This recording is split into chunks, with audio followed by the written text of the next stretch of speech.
Magandang umaga po sa lahat. Good morning. Batiin po natin ang ating makatabi ng good morning. At higit sa lahat, palakpakan natin ang Diyos, purihin natin ang ating Panginoon. Nakasakasama natin siya sa piging sa umagang ito dahil siya ay patuloy na nagmamagandang loob at umiibig sa atin. Ang Diyos ay Diyos ng pag-ibig at pagmamahal. Sa gitna ng mga pagsubok at makahirapan sa buhay, sa gitna ng ating mga pagkakamali, mga pagkakasala at pagkukulang, ang Diyos ay patuloy na nagmamagandang loob sa bawat isa sa atin. Ang Diyos ay patuloy na nagbibigay sa atin ng mabiyaya na ating kinakailangan. At dahil dito, karapat-dapat lamang na hindi natin kinakalimutan ang magpuri at magpasalamat sa Kanya. Tayo din ay nagkakasama-sama at nagkakatipon-tipon upang ipahayag natin sa ating mapagmahal na Diyos ang ating mga panalangin. Ang bawat isa sa atin ay mayroong pangangailangan sa ating pang-araw-araw na pamumuhay. At batid natin na ang Diyos ang siyang may-ari ng lahat, pati ng ating buhay. Siyang bukal na mga biyaya na ating kinakailangan. Kaya sa ating mga pangailangan, lumalapit tayo sa may-ari at sanang may-ari ito ay kanyang pakinggan ang ating mga panalangin. Sana ang may-aring ito ay kanyang ipagkaloob ang ating hinihiling at hinihingi sa Kanya. Kung ang ating makahilingan ay para sa ating kabutihan at para sa ating kaligtasan. Mga minamahal na kapatid, sa umagang ito, muli-muli tayo ay nakikipagtagpo sa Diyos. At ang Diyos ay nakikipagtagpo din sa atin. Espesyal na araw ito sa bawat isa sa atin dahil ang Diyos ay kasakasama natin sa banal na pagdiriwang. Kasi sabi niya, kung saan may 2 o 3 nagkakasama sa aking ngalan, nariyan ako sa gitna nila. Higit tayo sa 2, higit tayo sa 3, at ang dahilan ng ating pagsasama at pagtitipon ay walang iba kundi siya. Ibig sabihin, kapiling natin ngayon ang Panginoon. Kasama natin ngayon ang ating Diyos. Kaya nga, napakinggan natin ang Kaniyang mga salita. Mga salita na nagpapaalaala, mga salitang nagtuturo at gumagabay sa atin kung ano ang makarapat-dapat nating gawin sa ating pang-araw-araw na pamumuhay. Mahal na mahal kasi tayo ng Diyos. Ayaw niyang mapariwara tayo. Ayaw niyang mapawalay tayo sa Kanya. Kaya patuloy niya tayong ginagabayan. Patuloy niya tayong pinapaalalahanan. Patuloy niya tayong tinuturuan kung ano ang mga dapat nating gawin upang hindi tayo mapariwara, upang hindi tayo mapawalay sa Kanya. At ang Kaniyang mga salita sa umagang ito ay talagang mga magagandang paalaala. Sa ating unang pagbasa, narinig natin ang pagsasalarawan ng Diyos kung ano ang Kaniyang kaharian. Ipinapakita sa atin kung ano ang lugar na ating kahihinatnan sa ating buhay. Sabi ng ating unang pagbasa, sa bundok ng Siyon, aanyayahan ng Panginoon ang lahat ng bansa. Lahat ay Kaniyang aanyayahan. Gagawa siya ng isang piging para sa lahat, fiesta. At maghanda siya ng masasarap na pagkain at inumin. Sa bundok ding iyon ay papawiin niya ang lahat ng kalungkutan. lubusan na niyang pawiin ang kamatayan at papahirin ng Panginoon ang luha ng lahat at aalisin niya sa kahiyan ang kaniyang bayan. Magalak tayo at ipagdiwang ang kaniyang pagliligtas. Iingatan ng Diyos ang bundok na ito. Dito ipinapakita ng Diyos parang ipinapakita niya sa atin na ito ang langit. Ito ang inyong kahihinatnan balang araw. Ito ang tunay ninyong tirahan. Wala nang kalungkutan, papahiran ang mga luha, magkakaroon ng piging, maghahanda ng masarap na pagkain at inumin, at higit sa lahat, wala nang kamatayan. At ito ang ninanais ng Diyos na ating marating. Ito ang kanyang palaging paanyaya sa atin. Kaya sa ating ebanghelyo, nagkwento siya ng isang talinghaga kung ano ang kaniyang paghahari. So sa unang pagbasa, ipinakita niya kung ano ang kaniyang kaharian. At sa ating ebanghelyo, ipinapahayag niya ang kaniyang paanyaya upang tayo ay pupunta sa kaniyang kaharian.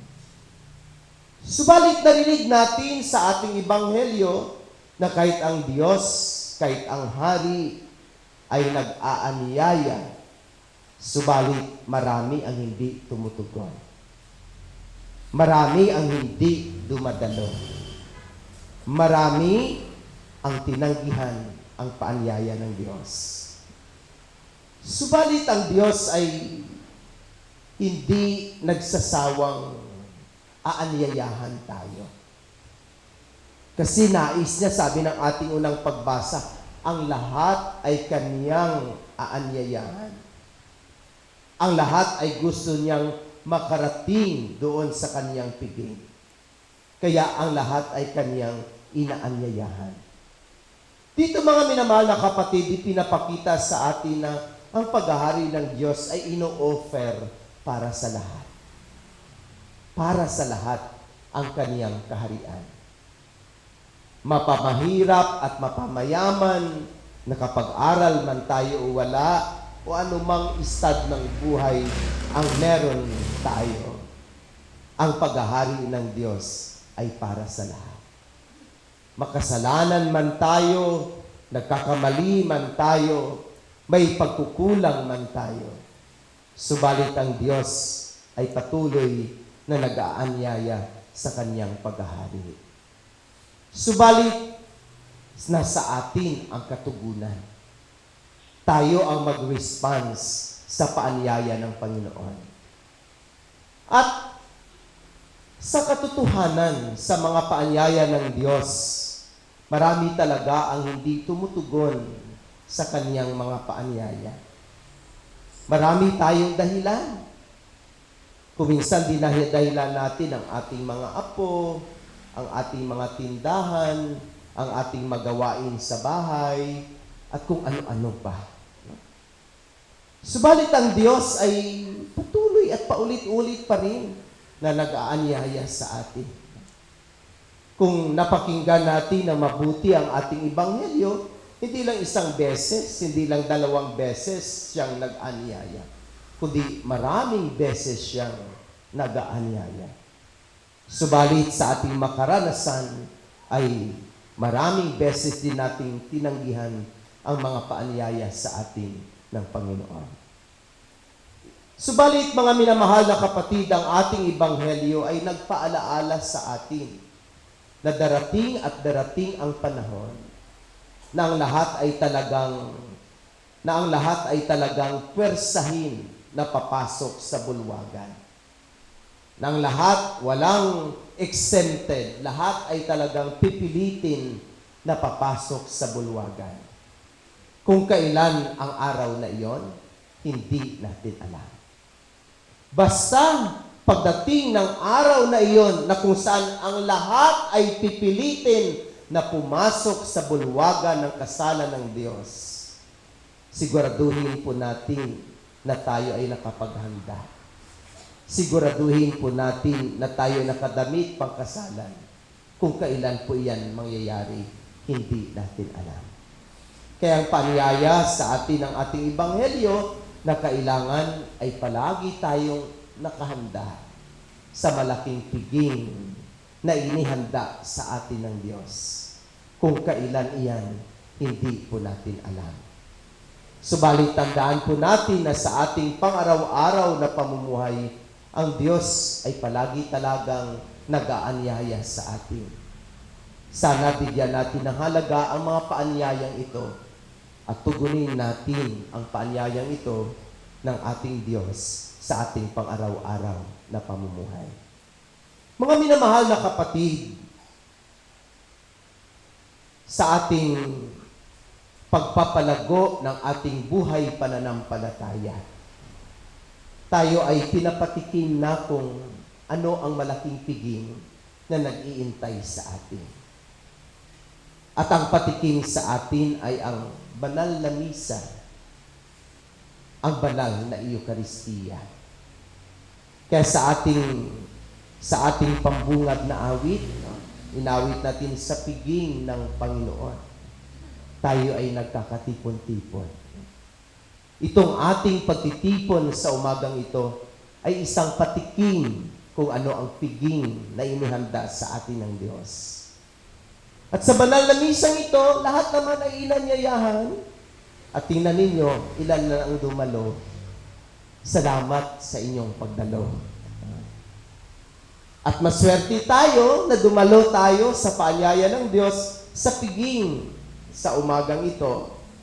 Dahil napakinggan natin ang Diyos na nagsalita sa atin.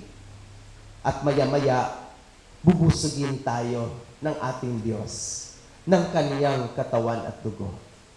At pinaniniwalaan natin ng katawan at dugo ng Diyos na ating pagkain, ang ating totoong pagkain at inumin, ang siyang magbibigay sa atin ng lakas upang makarating kita sa tunay na piging na inihanda ng Panginoon.